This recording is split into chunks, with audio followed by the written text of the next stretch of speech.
কানে কানে ঘুরছে খবর, টিকটক নাকি আসছে ফিরে।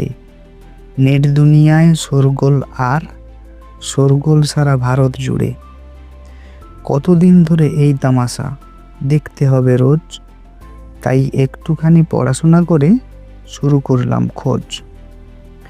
সেই তথ্যই আজকে আমি করব আলোচনা। শুরু থেকে শেষ দেখেই যাবেন, স্কিপ করবেন না। কেমন ছিল টিকটক, আর কেনই হলো বন্ধ?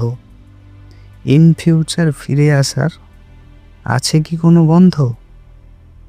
চলুন তবে শুরু করা যাক আজকের এই ভিডিও। ভালো যদি লাগে তবে লাইক, কমেন্ট, শেয়ার আর সাবস্ক্রাইব করে দিও।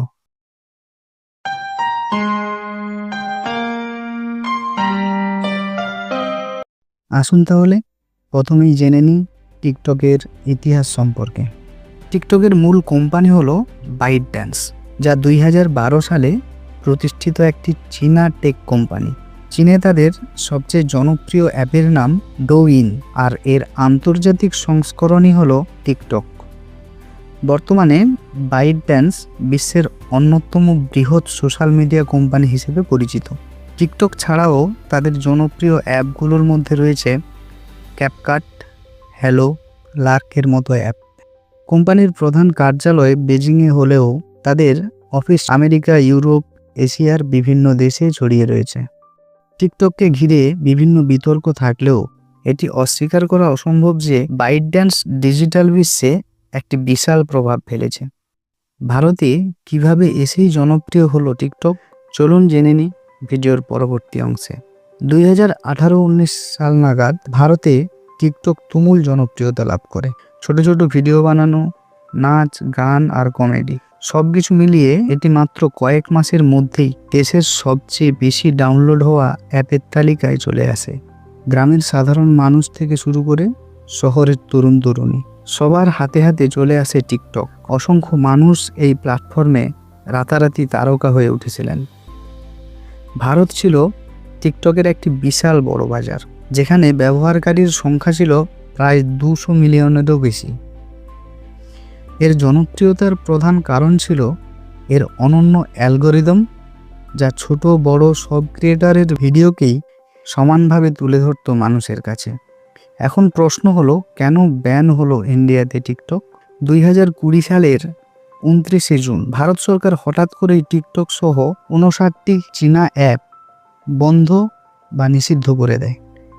সরকারের পক্ষ থেকে জানানো হয়, এই অ্যাপগুলো দেশের জাতীয় নিরাপত্তা এবং ডেটা প্রাইভেসির জন্য এক ধরনের সমস্যা। চীনের সাথে সীমান্ত উত্তেজনার সময় এই সিদ্ধান্তটি আরও গুরুত্বপূর্ণ হয়ে ওঠে। ফলস্বরূপ মুহূর্তের মধ্যে ভারতের টিকটকের কার্যক্রম পুরোপুরি বন্ধ হয়ে যায়। তাহলে এটা নিয়ে সাম্প্রতিক বিতর্ক কেন?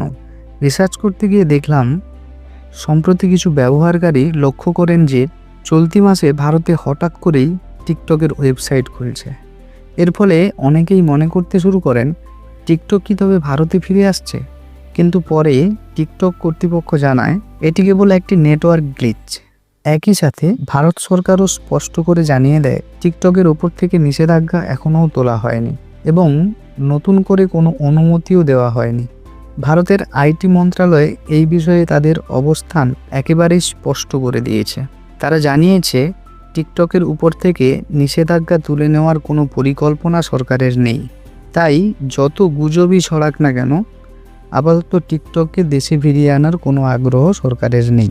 এখন প্রশ্ন হলো, ভবিষ্যতে কি টিকটক আবার ভারতে ফিরতে পারবে? বিশেষজ্ঞদের মতে এটি বেশ কঠিন, কারণ ভারত এখন চায় বিদেশি অ্যাপের ডেটা যেন দেশের মধ্যেই সংরক্ষণ করা হয় এবং তার উপর যেন সরকারের সম্পূর্ণ নিয়ন্ত্রণ থাকে।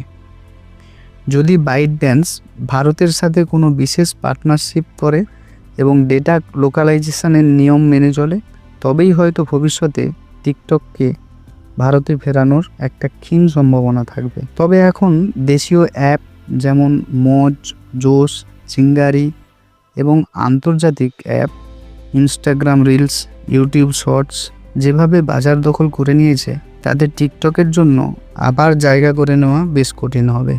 আপনার কি মনে হয়, টিকটক কি ভারতে ফিরে আসা উচিত? আর এলেও কি আগের মতো জনপ্রিয়তা পাবে? আপনার মতামত অবশ্যই কমেন্ট করে জানান। ভিডিওটি ভালো লাগলে লাইক, শেয়ার এবং সাবস্ক্রাইব করতে ভুলবেন না। ধন্যবাদ, ভালো থাকুন, সুস্থ থাকুন, দেখা হবে পরের ভিডিওতে।